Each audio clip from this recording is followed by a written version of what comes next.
السلام عليكم ورحمة الله وبركاته. ازيكم يا حبايبي؟ عاملين ايه؟ يا رب تكونوا بخير. النهاردة هنعمل مع بعض القرص الفلاحي الطرية الهشة جدا. العجينة هتكون معاكي زي القطن لو اتبعتي كل الخطوات دي. اهم حاجة نصلي على النبي ونشوف الطريقة مع بعض، وفضلا وليس امرا يا حبايبي.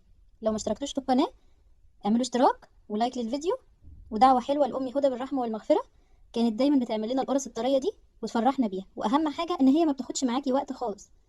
اللهم صل وسلم وبارك على سيدنا محمد وعلى آله وصحبه أجمعين. بصوا، بوريكم هنا العجينة عاملة ازاي والقرص هتكون عاملة معاكي ازاي. أول حاجة ولنجاح العجينة هي الخميرة البيرة.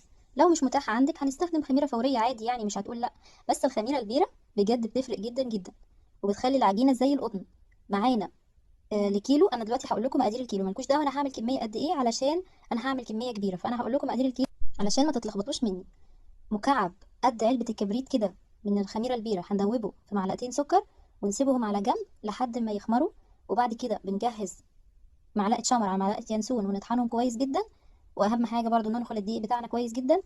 والسر الأساسي اللي أنا بعجن بيه هو الزبادي. طبعا انتوا مش هتقدروا تجيبوا كمية زبادي كبيرة. أنا من بالليل حضرت زبادي، يعني غليت اللبن لحد ما بقى فاتر كده، وضفت عليه علبة زبادي وسبته لحد ما بقى لبن زبادي أو لبن رايب، بيكون جميل جدا في العجينة معانا. ودلوقتي هنضيف على الدقيق بعد ما نخلناه كويس، هنضيف معلقتين سمسم محمص ومعلقتين حبة البركة ومعلقة الشمر واليانسون اللي احنا طحناهم كويس جدا، ورشة ملح ومعلقة بيكنج باودر صغيرة.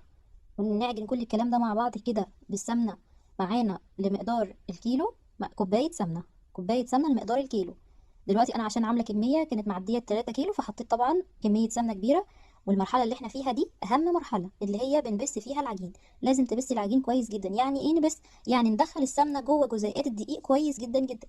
يعني بصوا زي ما انا بعمل كده، بنجيب الدقيق بين ايدينا والسمنه ونفركهم كويس خالص لحد ما يبقى معاكي، يعني بصي بيبقى معاكي يتشكل كده، بس لو ضغطتي عليه بيتفرفت معاكي. هو ده بقى القوام المطلوب. بعد كده بعد ما بسينا الدقيق كويس، طبعا انا كنت هنا بعمل على الصاج علشان الكميه كبيره وانا عايزه ابسها واخلي كل جزيئات الدقيق يبقى فيها سمنه وكلها متغلفه بالسمنه. نقلتها بقى في الطبق بتاع العجن بتاعنا. انا هكتب لكم برضو المقادير على الشاشه عشان ما تتلخبطوش. دلوقتي هنضيف الزبادي. واهم حاجه مرحله العجن، احنا هنعجن كويس جدا. طبعا انا ما حبيتش الفيديو يطول عليكم، هنزل لكم دلوقتي المقادير على الشاشه، وديها سكرين.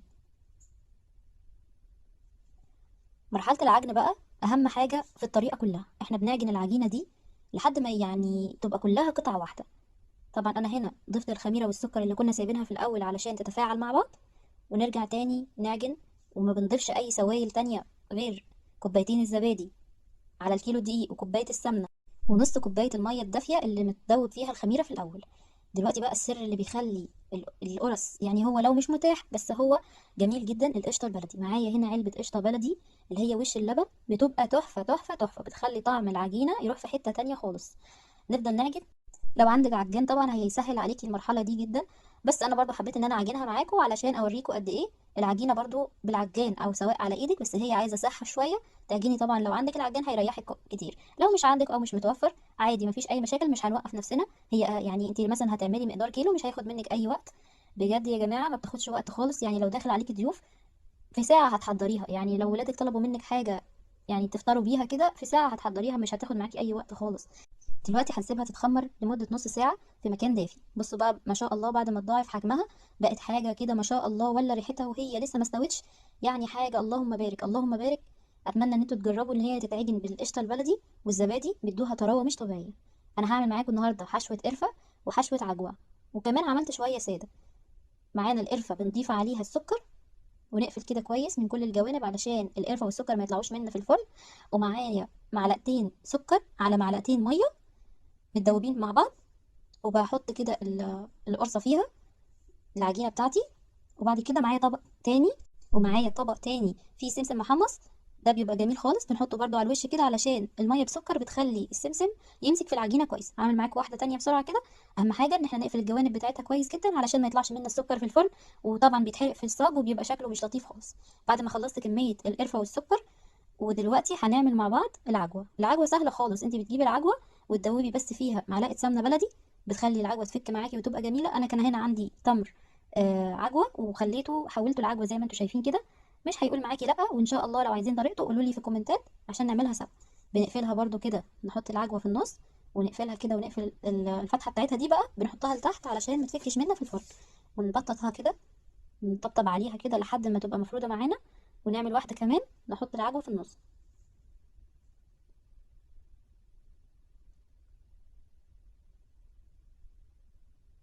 نعمل بقى فتحات كده بالسكينه كديكور يعني، وان هي تبين ان انت لو عامله كميه تعرفي ايه اللي بالعجوه وايه اللي مش بالعجوه. طبعا ده بيسهل عليكي وتكوني يعني مش متلخبطه. القرفه عليها، القرفه عليها سمسم، والعجوه متفتحه كده بالسكينه فتحات. ونحطها دلوقتي في فرن ساخن لمدة ما بتاخدش وقت. أول صاج معانا بياخد نص ساعة، بعد كده الصاج بياخد تلت ساعة، لأن الفرن لازم يكون ساخن. طبعا من نجاح القرص البلدي، القرص الفلاحي، إن هي الفرن بتاعها يكون ساخن جدا، نكون قادحين الفرن كويس. بصوا ما شاء الله ما شاء الله، بصوا العجوة هنا كانت بادئة إن هي تستوي. هنا بعد ما استوت في آخر 3 دقايق فتحت لها الشواية، خدت اللون الجميل الذهبي ده. أنا كنت فاتحة الفرن من تحت، وما شاء الله الريحة كانت قلبة المكان كله، ومن فوق زي من تحت التسوية مظبوطة جدا جدا جدا. اللهم بارك. ال3 كيلو عملوا كمية معايا رهيبة، واتمنى ان انتوا تجربوها. وما تنسوش والدتي من صالح دعائكم، والطريقة دي اعتمدوها، بجد هتفرق معاكم جدا. مع السلامة.